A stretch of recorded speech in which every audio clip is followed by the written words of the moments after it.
Hi, this is Ken Morton Jr., and you are listening to the 29th episode of Hosel Rockets podcast.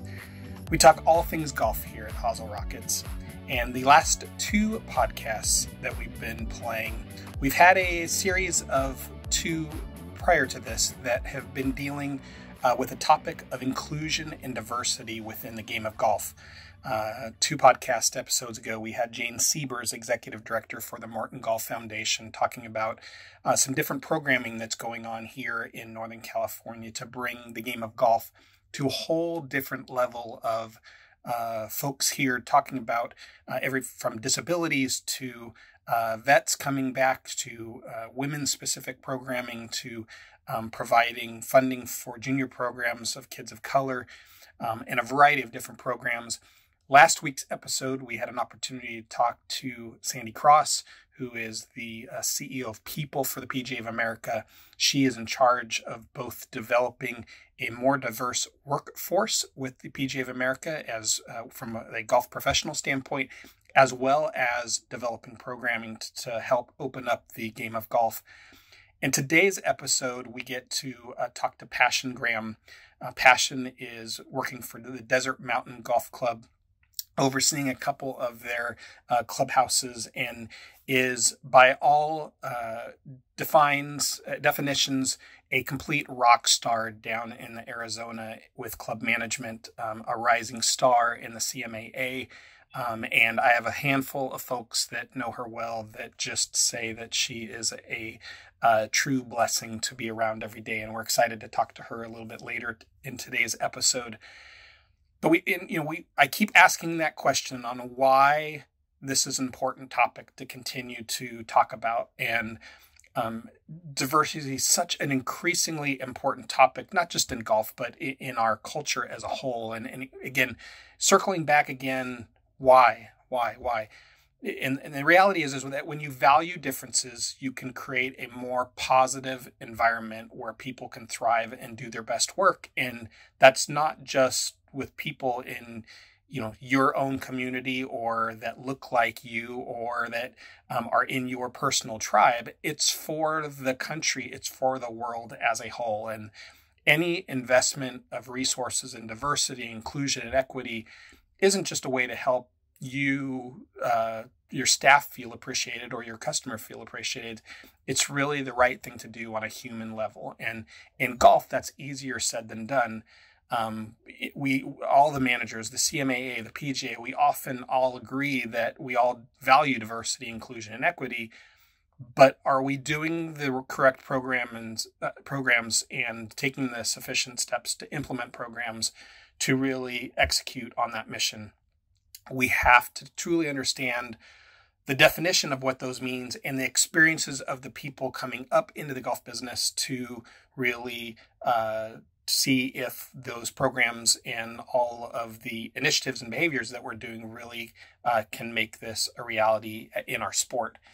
And that brings us to talking to someone who has been up through that program. So Passion Graham has 2 decades of practical experience in the hospitality and management of different businesses and has truly garnered a reputation that is above reproach within the private club industry. She was recruited to open 7 at the Desert Mountain Golf Club, and she's going to talk to us a little bit about this amazing club, becoming one of the first persons of color to manage a platinum club in the entire nation.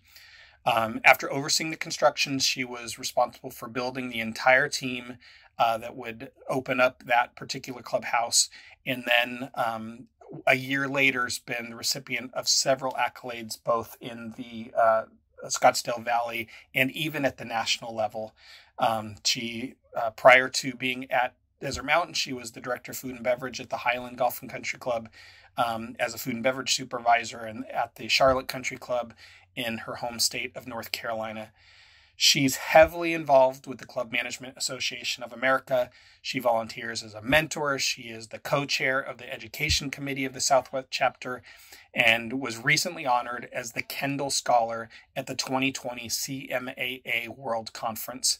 And that accolade arrives on the heels of her being named as one of the top 26 club managers in the nation under the age of 40 in 2019. She is a rock star, and we're super excited for her to be able to talk about her personal experiences in the golf business and probably getting a little bit of insight and knowledge on what it's going to take to create a more equal and diverse golf industry in the process. So without further ado, we would like to welcome Miss Passion Graham to Hosel Rockets. Well, Passion, thank you for joining us on Hosel Rockets this morning. I probably wanted to open up maybe in just kind of getting a little bit of background on you and kind of how you got into the golf business. Absolutely. So first, I would like to just extend an immense amount of gratitude to you for, just the opportunity podcast this morning. So first, thank you for that. And to talk a little bit about my history. So I started in hospitality, as many of us do, working fast food at McDonald's as a teenager. My first job when I was 14. And then I transitioned, started working in nicer restaurants, worked in a couple of steakhouses, and then transitioned into hotels where I worked through college. And once I left Fayetteville State University, I moved to Raleigh, North Carolina, and started working in the healthcare industry. I was told I needed to get a real job, that hospitality wasn't, a big girl job. And so I worked in healthcare, and it just didn't fill my cup. It didn't make my heart sing. I wasn't excited about it every single day. And so I actually started an event planning business. And from there, I ended up moving to Charlotte, North Carolina, and made some wonderful connections. And I went to an event that was at this venue called the Wadsworth Estate, which is right outside of Uptown Charlotte. It's a historical home that was transformed into an events venue. And it was one of their first events. And the young lady that owned it was a judge. And so she had a background in law, not in events. And I saw that she needed a little bit of assistance. So my natural inclination was to jump in and assist her. And we had a conversation afterwards, and she was having another event the next day that she invited me back to assist with. And I just started being invited back every day after that and became the events manager and really did that startup. And it was a wonderful experience. Fast forward 2011, the Democratic National Convention was coming to Charlotte. We did a couple of bids, both as events coordinator and events venue, and we won both of those bids. So that catapulted us to a whole nother level of exposure. And but going through that process taught me how much I actually did not know about the business, if you will, of events and hospitality. And so with that, I decided to go back to school to get my degree in hospitality in 2013. And from there, part of that program was learning about country clubs and hospitality within the club sector. And my director of the program actually reached out to me 2 months in and said, "Hey, I worked in clubs for 30 years. You have the personality I think would be a great fit for you." And I actually said, "Thanks, but no thanks. I actually know my path. Clubs is not going to be it, but I appreciate you." So I waited until my very last semester that I could possibly take the course because I just was not interested. And the first club that we went to go visit was Charlotte Country Club. And I remember, like it was yesterday, pulling through those gates and seeing literally the greenest grass I believe I've ever seen in my entire life, and seeing that clubhouse and coming in, and everyone, it was as if we belonged there. They knew our names. They were expecting us, the warm welcome. It was amazing, unlike anything I've ever experienced. Like, I'm getting chills just thinking about it now. And we got a tour and had a presentation from Mr. Damon Diorio. who was then CEO of of Charlotte Country Club. And I was smart, hook, line, and sinker. I spoke with him after the presentation and tour and let him know that I needed to work for him. And I hand-delivered my resume a couple of days later, and the rest, as they say, is history. That was my foray into clubs. And and then eventually made your way to Desert Mountain. Maybe for those folks that aren't familiar with that property, maybe give them a little indication on kind of who and what that is. Absolutely. So Desert Mountain is the largest privately owned golf and country club in North America. We are located in the mountains of Scottsdale, Arizona. We have 7 golf courses, 6 of which are Jack Nicklaus courses, and we have 1 par 3. We have 7 clubhouses. We have a ranch. You name it, we have it. I always liken it to Disney World for adults. So any type of experience that you want to have, you are able to have that at Desert Mountain. It is truly country club on steroids. I can vouch for everything that Passion is saying.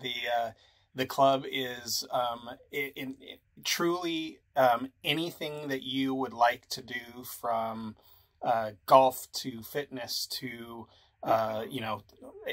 truly anything you could possibly think of. Hiking, fishing, you name it. The club provides. It's really an amazing experience. And your role specifically at Desert Mountain is doing what? So I was actually recruited to come out and oversee the construction and open up our newest clubhouse, which was 7. We launched that in April of 2019. So I started as the clubhouse manager of 7. I then transitioned and became clubhouse manager over at Outlaw, and we wanted to reimagine and do some new, fun, and cool and exciting things there. So I had the opportunity to kind of transform, if you will, our Outlaw clubhouse. And then I moved down to CG, which is where we house all of our events and big parties. And then just last week, so you are getting the scoop, I became our catering and events manager. So I have kind of gone back to my roots, if you will, and am now focused on catering and events. Well, congratulations on the new gig.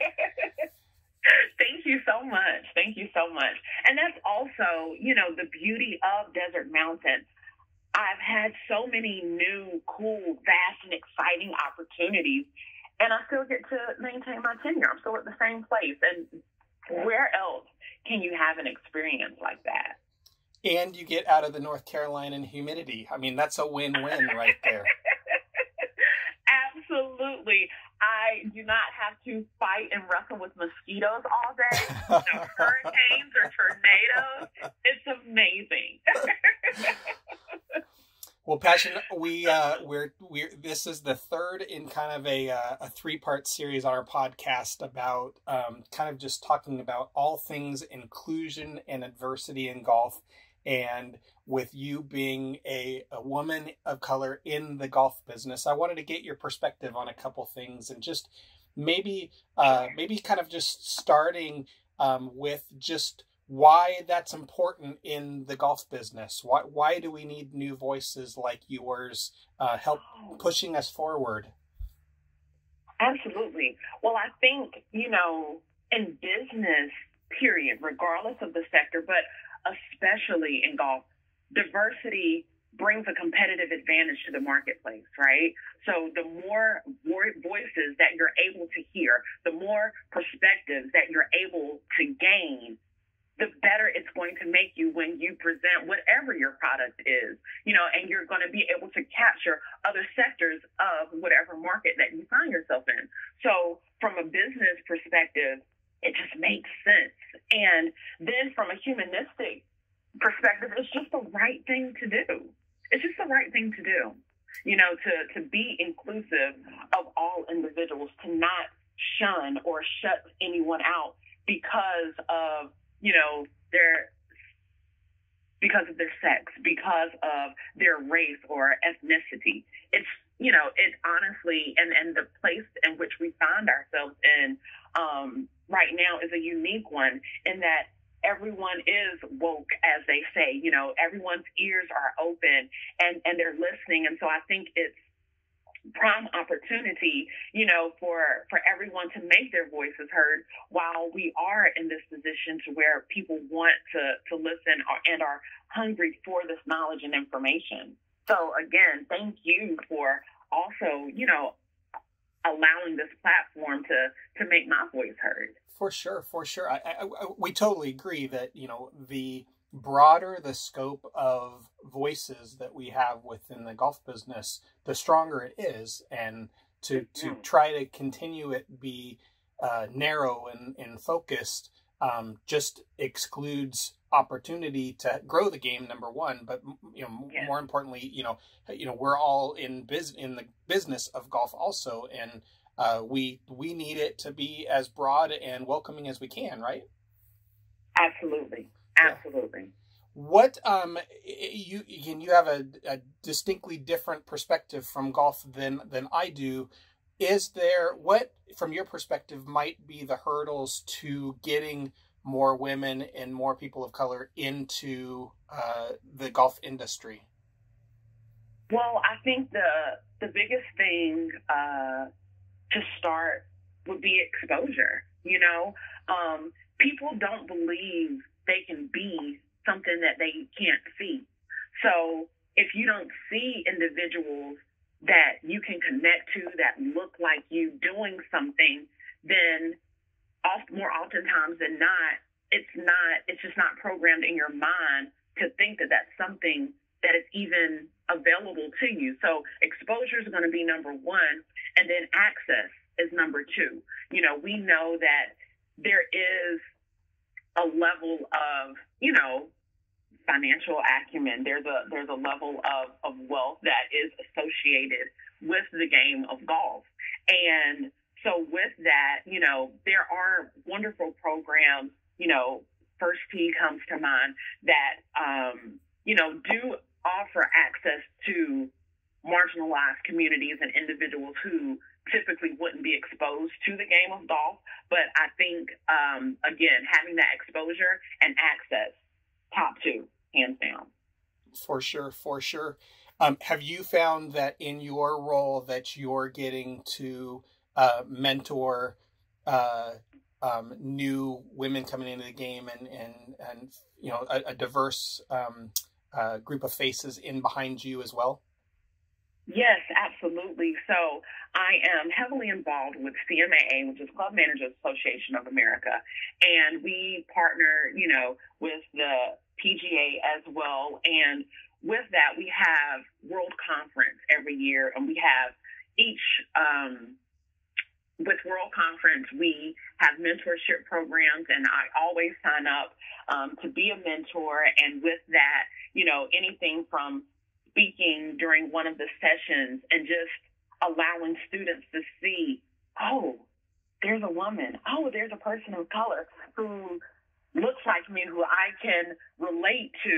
And, you know, just having that, I can't tell you how many opportunities it has given me to just connect with younger individuals and the ripple effect of that. So we have an amazing intern class